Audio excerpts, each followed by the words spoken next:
के फर्स्ट और second semester के बारे में आज हम बताएंगे। जो महत्वपूर्ण टॉपिक होता है पॉलिटिकल साइंस का, उसको हम आज बताएंगे। तो पॉलिटिकल साइंस में जितने भी फर्स्ट और सेकेंड सेमेस्टर के महत्वपूर्ण चीज होते हैं, जो आपके पेपर में बड़े बड़े मार्क्स के होते हैं, जो आने की संभावना ज़्यादा होती है, उसके बारे में हम आपको बताएंगे। तो पॉलिटिकल साइंस के बारे में बताने से पहले, मैंने उस टॉपिक को बताने से पहले हम पॉलिटिकल साइंस के बारे में आपको उससे परिचित कराएंगे। तो पॉलिटिकल साइंस के बारे में बता दें, पॉलिटिकल जो शब्द होता है, इसको बनाने का अधिकार हिंदी और अंग्रेजी दोनों को होता है, ठीक। और हिंदी और अंग्रेजी का अधिकार से ही ये पॉलिटिकल बना होता है। उसके वजह से पॉलिटिकल जो शब्द है वो लैटिन के पॉलिटिकल शब्द से मिलकर बना हुआ है। पॉलिटिकल जो है वो लैटिन के पॉलिटिकल से मिलकर बना हुआ है, और जो पॉलिटिकस है वो ग्रीक के पोलिस शब्द से मिलकर बना है। और इसका मतलब होता है पॉलिटिकस से पॉलिटिकस से पोलिस से पॉलिटिकस और पॉलिटिकस से पॉलिटिकल। इसका मतलब होता है कि नगर राज। बहुत सारे निशब्द उत्पत्ति के बाद पता चला, बहुत सारे वैज्ञानिकों ने अपना अपना मत रखा कि आखिर राजनीति विज्ञान कहेंगे किसे। तो बताया गया है कि जो राज के बारे में अध्ययन कराता है उसे ही हम राजनीति विज्ञान कहते हैं। बहुत सारे विद्वानों का मानना था कि जो राजनीति शास्त्र है एक प्रकार का विज्ञान है, परंतु यह प्राकृतिक विज्ञान की तरह पूर्ण नहीं अपितु अपूर्ण विज्ञान है, क्योंकि इसमें विज्ञान की तरह विशुद्ध लक्षण नहीं पाए जाते हैं। इसके बारे में बहुत सारे वैज्ञानिकों ने अपने अपने हिसाब से अपनी अपनी राय रखी थी। पहला रखा था लिकाक ने। लिकाक ने राजनीति विज्ञान के बारे में बताया था कि राजनीति विज्ञान वह विज्ञान है जो राज्य का अंत भी है और आरंभ भी है, उसे ही हम राजनीति विज्ञान कहते हैं। उसके बाद से गार्नर ने क्या कहा था, राजनीति विज्ञान राज्य की आधारशिला और आधारभूत विशेषताएं हैं, उसे ही राजनीति विज्ञान कहते हैं। उसके बाद सीले ने बताया था कि राजनीति विज्ञान केवल राज्य के बारे में अध्ययन कराता है, उसे राजनीति विज्ञान कहते हैं। उसके बाद से गिलक्राइस्ट ने क्या कहा था कि राजनीति विज्ञान राज्य और सरकार दोनों के बारे में अध्ययन कराता है, उसे हम राजनीति विज्ञान कहते हैं। तो इन सारे वैज्ञानिकों का राय राजनीति विज्ञान के अपने अपने हिसाब से दिया था।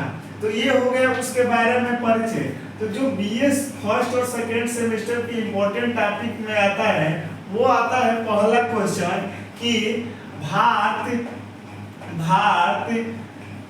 राष्ट्र कांग्रेस की स्थापना कब हुई थी। भारत राष्ट्र कांग्रेस की स्थापना कब हुई थी। तो बता दें कि भारत राष्ट्र कांग्रेस की स्थापना 72 प्रतिनिधियों में, कितने 72 प्रतिनिधियों की उपस्थिति में 28 दिसंबर 1885 ईस्वी को संस्कृत विद्यालय गोकुल दास तेजपाल विद्यालय में हुआ था। गोकुल दास तेजपाल विद्यालय में हुआ था, जिसके जनक एलेन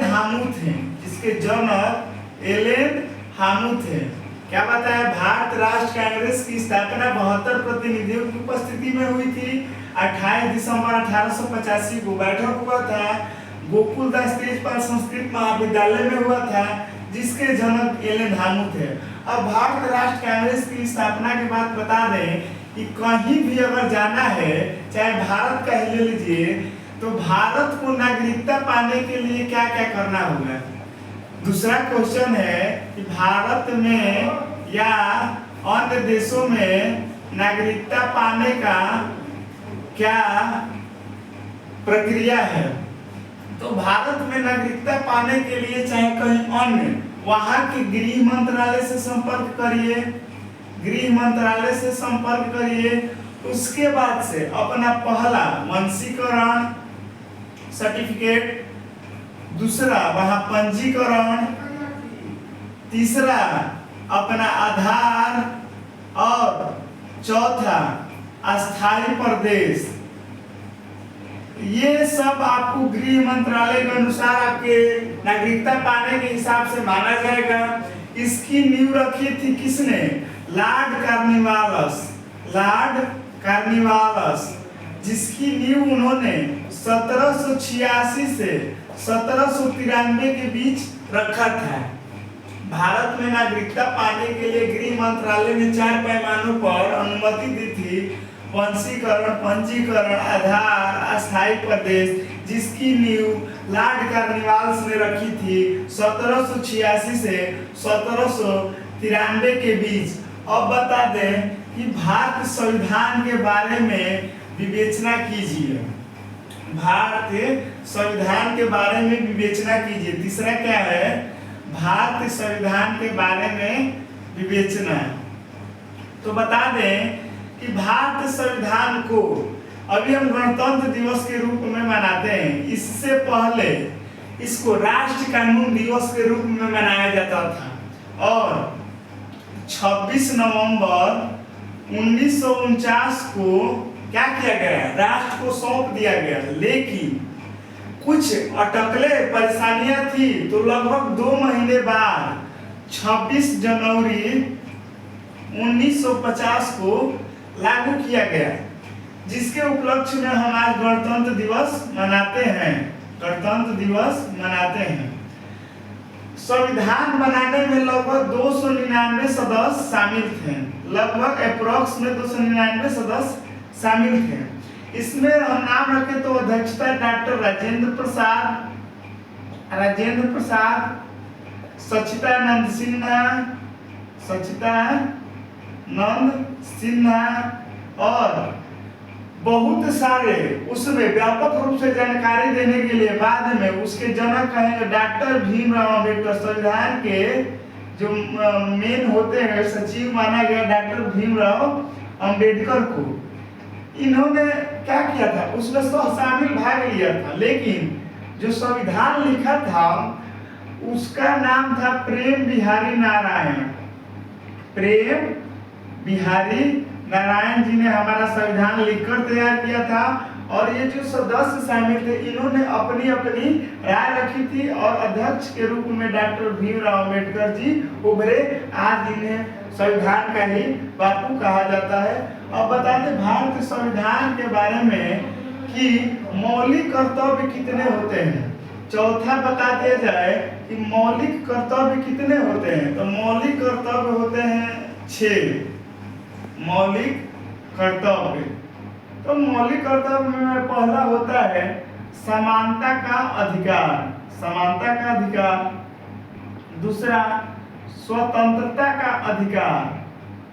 तीसरा शोषण के विरुद्ध अधिकार।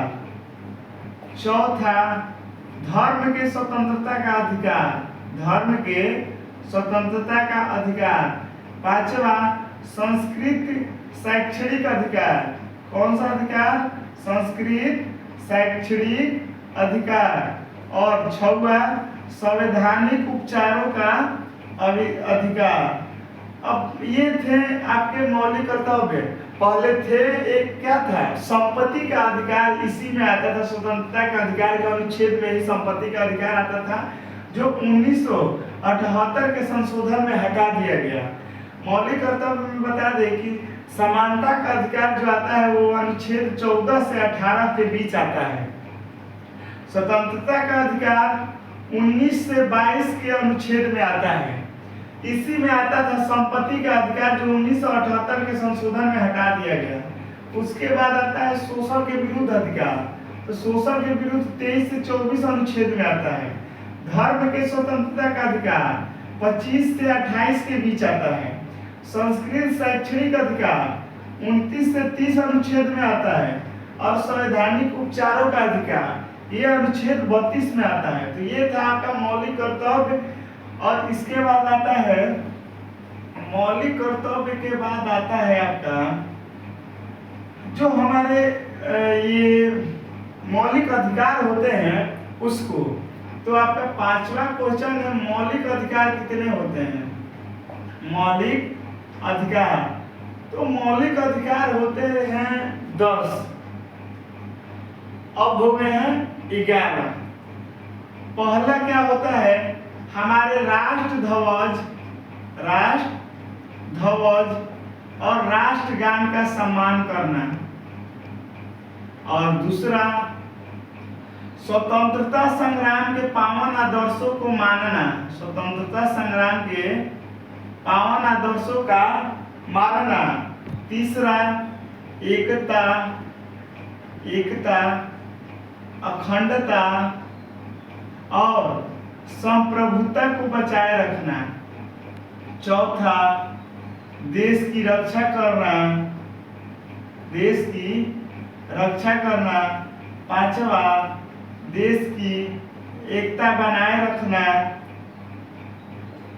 उसके बाद छठवा, सार्वजनिक संपत्ति को बचाना, सार्वजनिक संपत्ति। सातवां, वैज्ञानिक दृष्टिकोण को बढ़ावा देना, वैज्ञानिक दृष्टिकोण को बढ़ावा देना। आठवां, पर्यावरण को बचाए रखना। नौवां, अपनी संस्कृति बचाए रखना, संस्कृति को बचाना। और 10वां, महिला के अपमानजनक प्रथा को दूर करना। यह हमारा था मौलिक अधिकार। पहला, राष्ट्र ध्वज राष्ट्रगान का सम्मान करना। दूसरा, स्वतंत्रता संग्राम के पावन आदर्शों को मानना।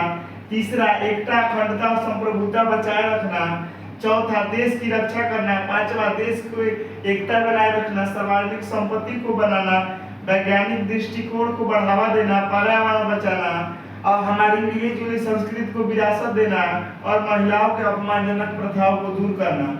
और 11वां नंबर जुड़ा 2002 में, जो 86वें अधिनियम में जोड़ा गया, मौलिक अधिकार में 11वां जोड़ा गया 2002 में 86वें अधिनियम में, कि 6 से 14 वर्ष के बच्चों को जबरन काम ना कराया जाए, जबरन कार्य ना कराया जाए, जबकि उसके माता पिता या अभिभावक उनके पढ़ने पर जोर डाले या कहीं से भी उनको पढ़ाए, जबरन काम ना कराएं।